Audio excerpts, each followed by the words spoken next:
할렐루야. 아멘. 오늘 말씀을 시작하면서 우리 질문으로 시작하겠습니다. 여러분, 여러분의 삶의 주인은 누구십니까?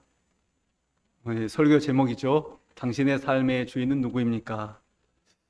여러분, 신앙생활을 십수년 혹은 수십 년을 하고 있으면서도 여전히 내 인생은 내 것이라 생각하고 여전히 인생을 내 뜻대로 이루어 가려고 하는 그런 마음을 가지고 있다라고 하면은 아마도 여러분의 인생은 여전히 많이 고달픈 인생일 것입니다.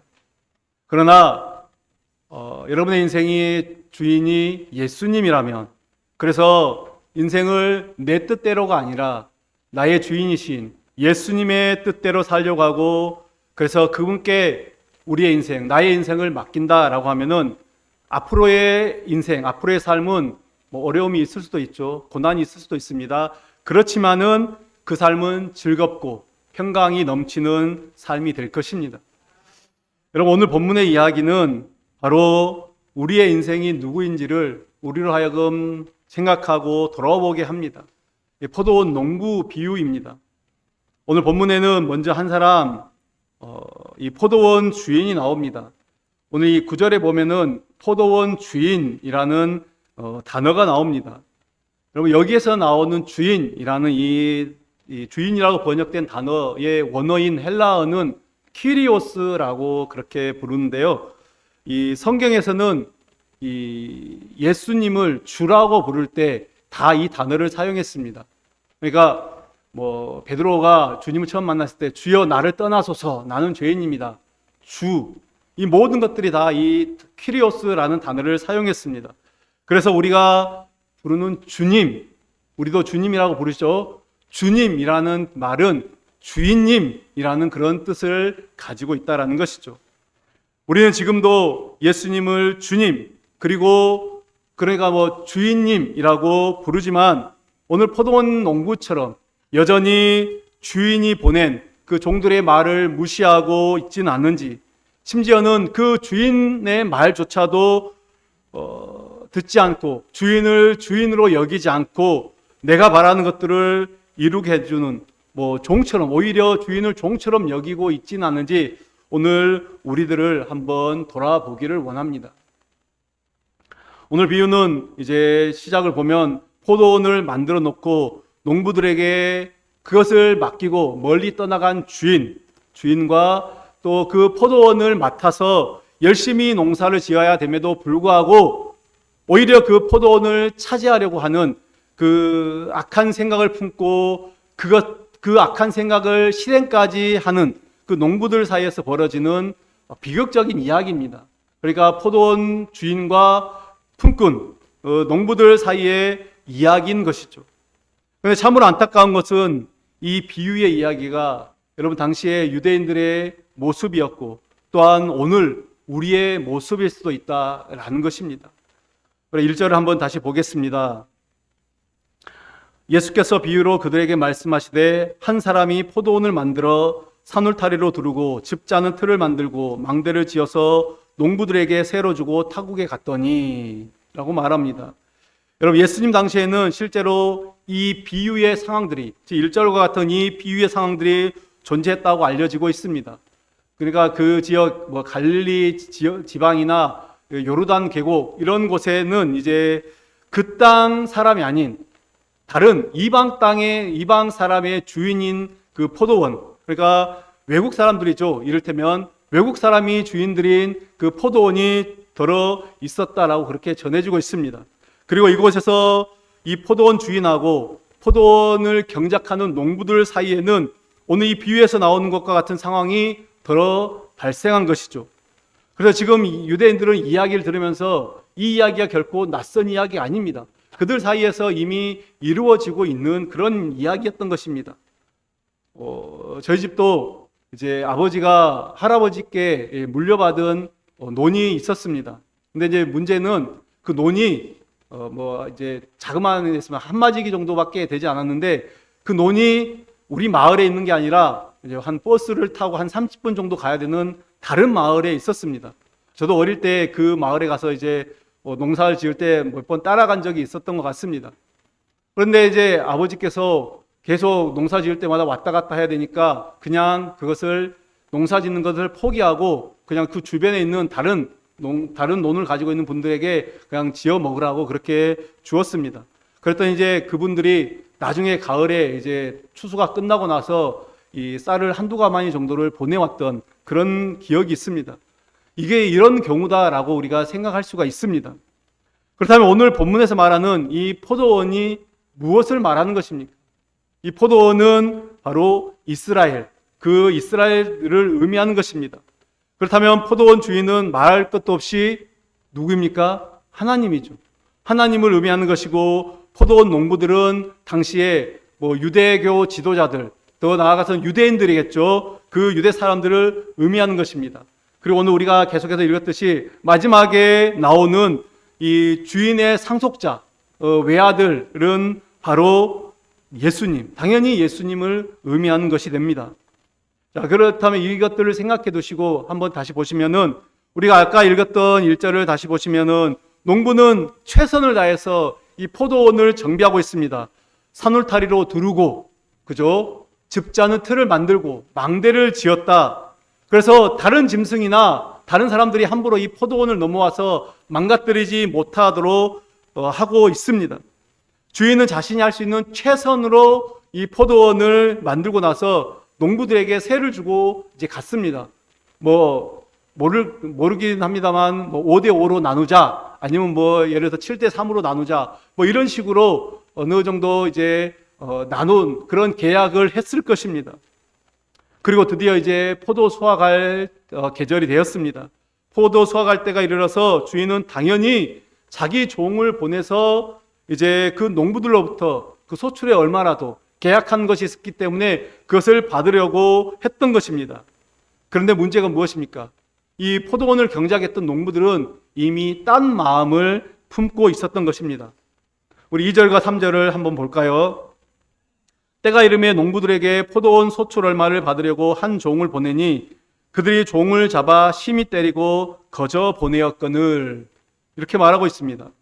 여러분, 주인의 입장에서는 도저히 이해가 되지 않는 그런 상황이 벌어졌습니다.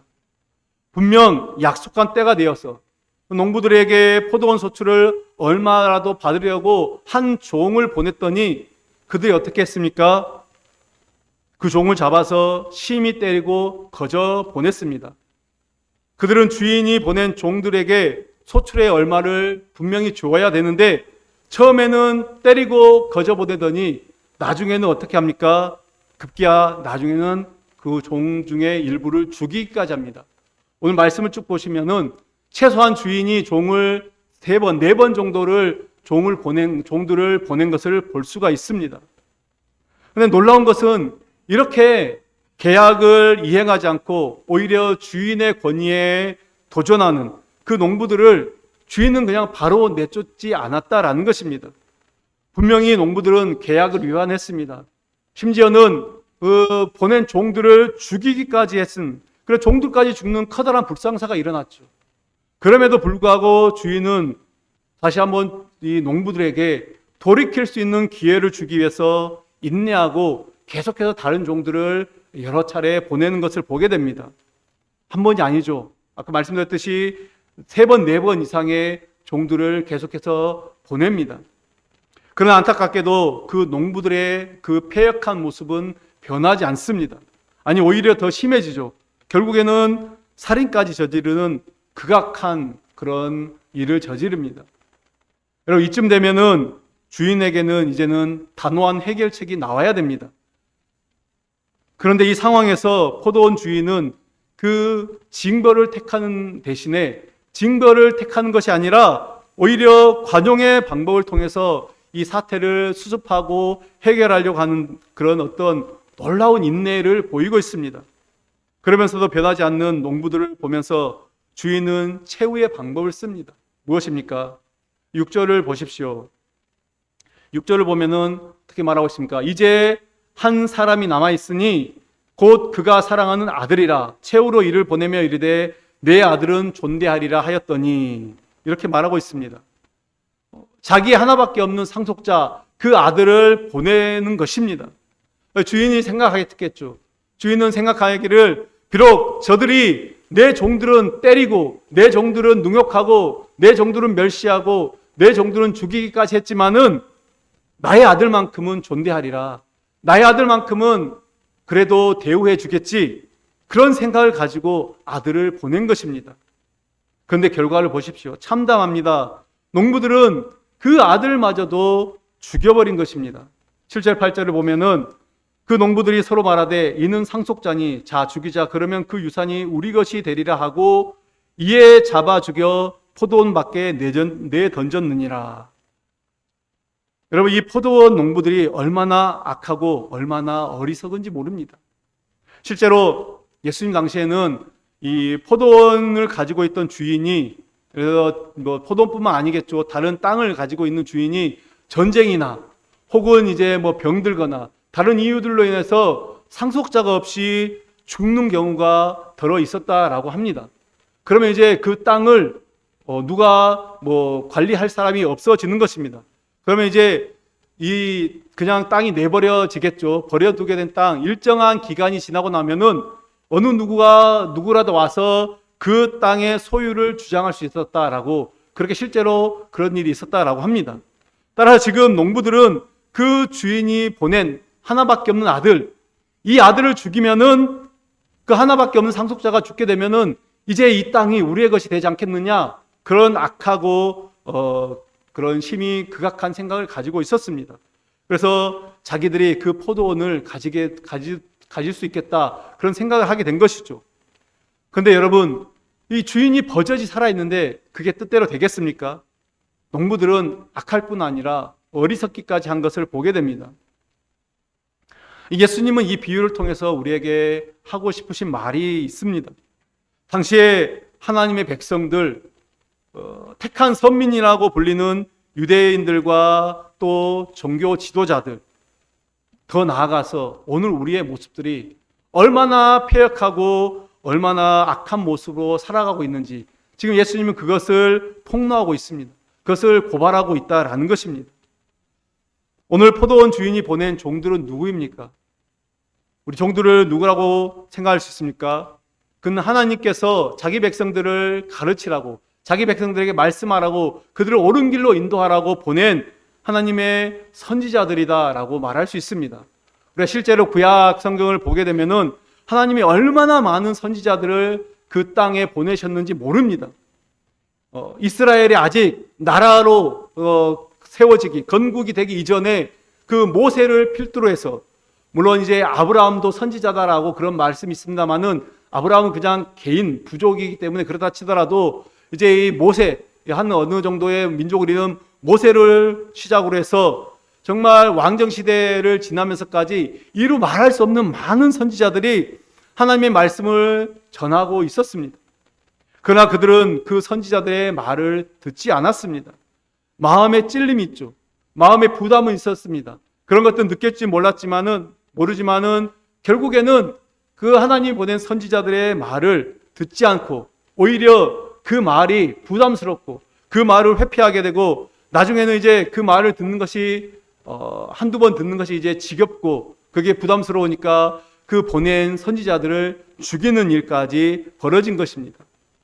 여러분, 우리가 선지서를 보면은 이사야나 예레미야나 에스겔이나 이 많은 선지자들이 하나님의 말씀을 전하면서 백성들이 얼마나 많은 모욕을 당하고 핍박을 받고 고생을 했는지 모릅니다. 이 비유에 등장하는 주인이 농부들에게 요구했던 소출은 무엇입니까? 하나님이 이스라엘 백성들에게 요구한 것은 무엇입니까? 그것은 어떤 물질적인 것들을 요구한 것이 아닙니다. 하나님이 이스라엘 백성들에게 요구했던 것은 어떤 물질을 잘 드려라, 내게 많은 것 재물을 드려라, 바쳐라, 그런 요구를 한 것이 아니죠. 하나님은 오히려 그 제사 드리는 거, 그들이 가지고 온 그런 것들을 이제는 하지 않았으면 좋겠다, 그런 말씀까지 하신 분입니다. 하나님은 그들에게 어떤 물질적인 것을 요구하는 것이 아니라 그저 그들이 받은 하나님의 그 은혜, 주신 그 은혜를 받고 그 은혜에 합당한 열매, 즉 그들의 삶 속에서 맺어야 되는 그 열매, 순종의 열매를 맺어야 된다라고 말하는 것입니다. 그러나 안타깝게도 이스라엘은 하나님 나라의 백성다운 그 모습을 보여주지 못했던 것입니다. 여러분, 이제 이 비유의 결론부에 이르러서 예수님께서 한 가지 질문을 하십니다. 구절을 보시면은 포도원 주인이 어떻게 하겠느냐 이렇게 말하고 있습니다. 포도원 주인이 어떻게 하겠느냐? 참으로 엄중한 질문이죠. 이 질문의 의미가 무엇인지를 알았기 때문에 그 사람들은 아무런 대답을 하지 못합니다. 그래서 예수님께서 말씀하시죠. 와서 농부들을 진멸하고 포도원을 다른 사람에게 주리라. 와서 농부들을 이제는 진멸하고 포도원을 다른 사람에게 주겠다.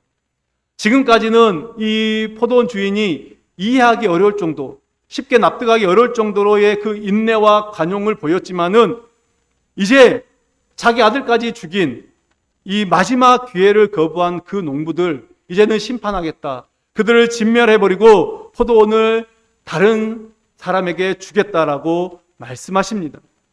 이것은 이제 패역한 이스라엘을 하나님은 더 이상 좌시하지 않고 가만히 두지 않고 그들을 단호히 심판하시겠다라는 말씀입니다.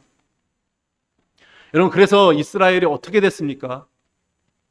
우리가 이스라엘의 역사를 보면은 실제로 이제 주 70년경에 이 로마의 디도 장군, 티투스라는 그 장군에 의해서 예루살렘이 완전히 멸망하고 이스라엘이 멸망하고 예루살렘은 폐허가 됩니다. 유대의 역사가 요세푸스라는 사람의 그 기록에 의하면 주후 66년경부터 시작된 이 마시다 항전, 유대와 로마의 그 전쟁을 다루는 그것을 보게 되면은, 그 기록을 보게 되면 이 전쟁의 참상을 너무나도 잘 보여주고 있습니다. 그런데 하나님께서는 이 전쟁에서 자기 백성들이 철저히 짓밟히도록 그냥 내버려 두셨다라는 것입니다. 예수님께서 예언하신 대로 이 예루살렘 성전은 돌 위에 돌 하나도 남지 않고 완전히 무너져 버리는 그 처참한 폐허의 상태가 되었다라는 것입니다. 그 후로 이스라엘은 이제는 나라가 없이 떠도는 유랑민족이 되었습니다. 얼마 동안입니까? 무려 2000년 동안에 그들은 떠돌이 민족이 되었습니다. 그 옛날 유다가 바벨론의 70년 포로로 갔던 그 시간과는 비교도 되지 않을 만큼 긴 시간, 2000년이라는 긴 시간을 하나님께서는 그들을 그대로 내버려 두신 것입니다. 그런데 여기서 또 우리가 한 가지 기억해야 될 것이 있습니다. 하나님은 그런 분이시죠. 하나님 택한 자기 백성들 아주 버리지 않으시는 분입니다. 하나님은 자기 백성들을 심판하셨지만은 다시금 그 나라를 회복시켜 주셨다는 것 우리가 너무나 잘 알고 있습니다. 여러분이 잘 알듯이 1948년 5월에 이제 유엔이 어떤 선언을 합니까? 그 유대 땅, 지금의 그 이스라엘 땅, 그 유대인들이 그 당시에는 무슬림이 가득한 그 땅이었죠. 이슬람이 가득한 그 땅에 이스라엘의 독립을 이제 유엔이 선언을 했습니다. 여러분, 이것이 말이 된다라고 생각합니까? 2000년 동안 그들은 나라가 없이 뿔뿔이 흩어졌습니다. 2000년 전에 우리 조상이 이곳에 살았으니까 그 땅을 달라. 그 땅을 우리가 다시 살겠다. 여러분, 이게 말이 되는 것입니까?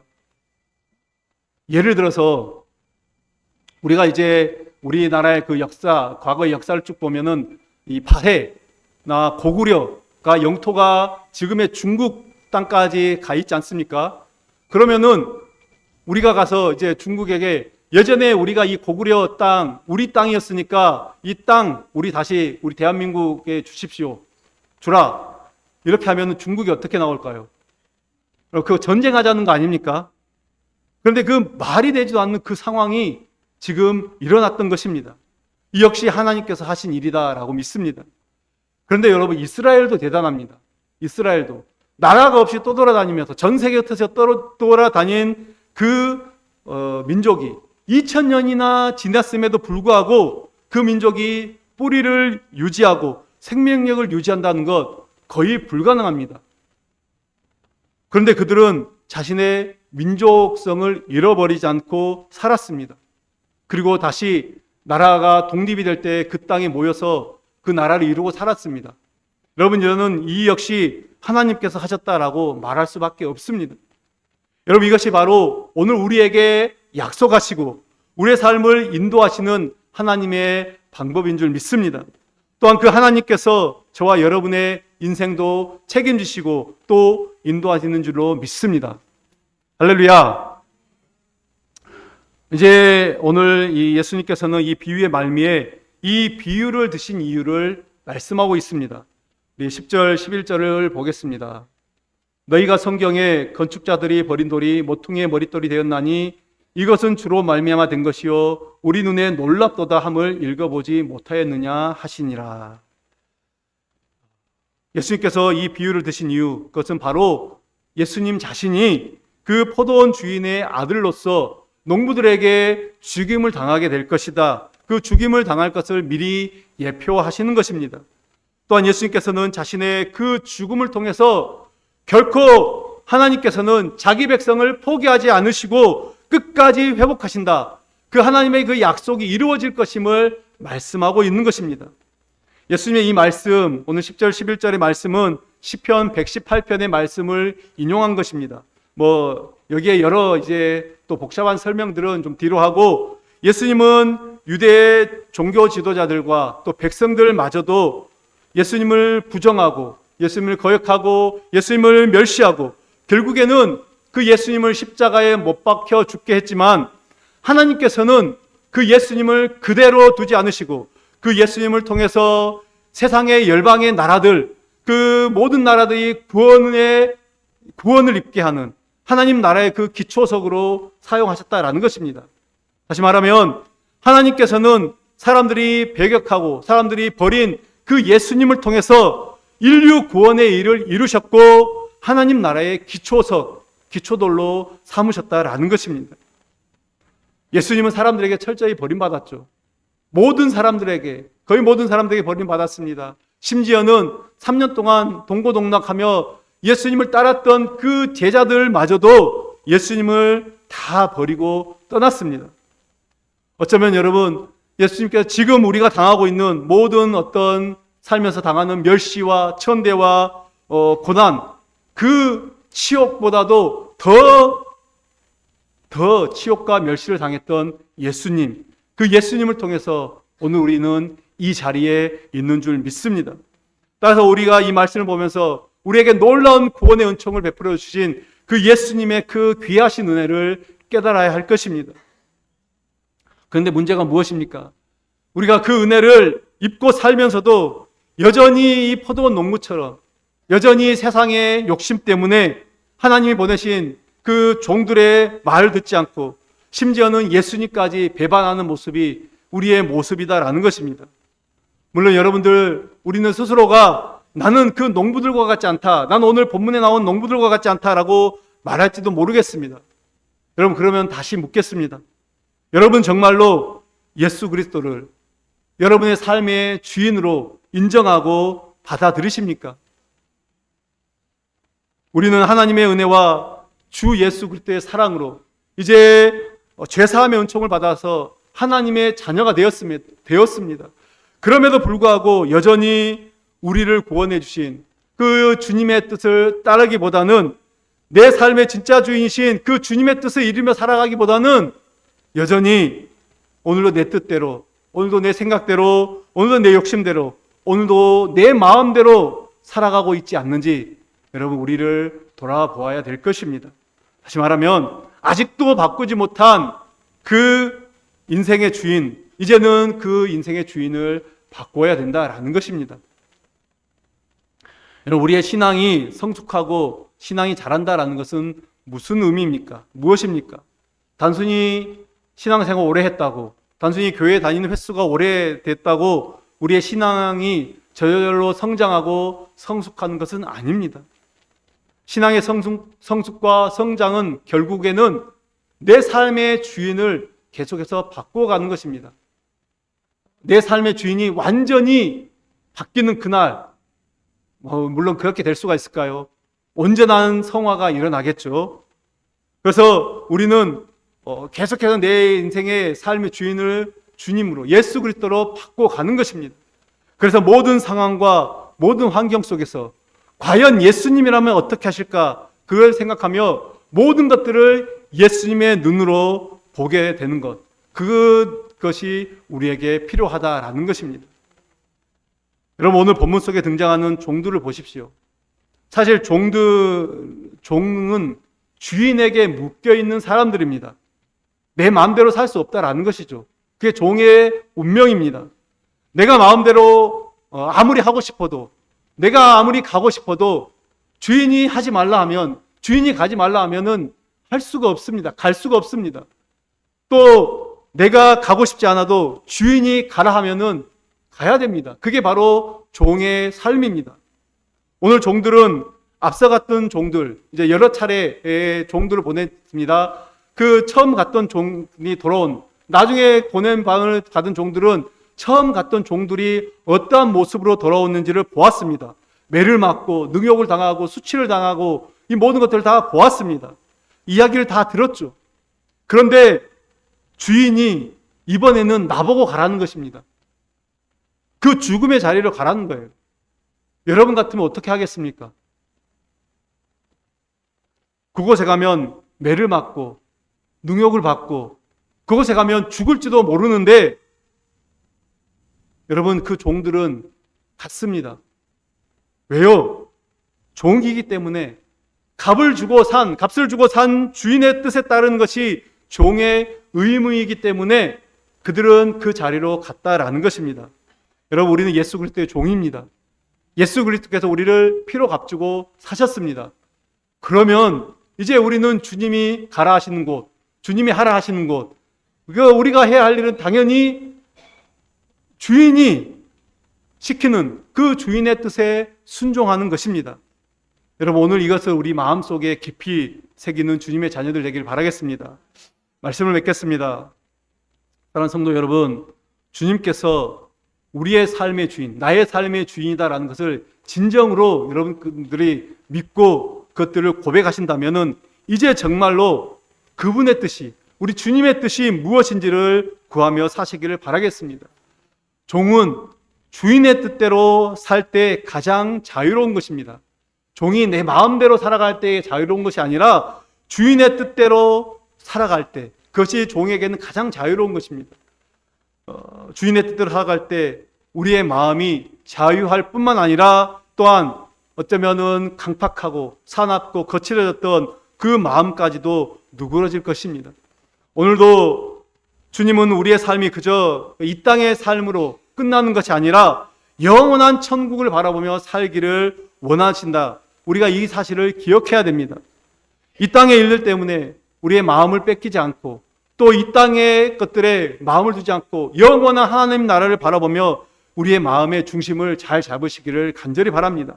그래서 마침내 세상을 이기며 또 예수님이 진정한 내 인생의 주인이다를 고백하며 예수님을 진정한 주인으로 삼으시는 우리 모두가 되기를 다시 한번 예수님의 이름으로 간절히 축원합니다. 기도하겠습니다. 하나님 아버지, 감사합니다.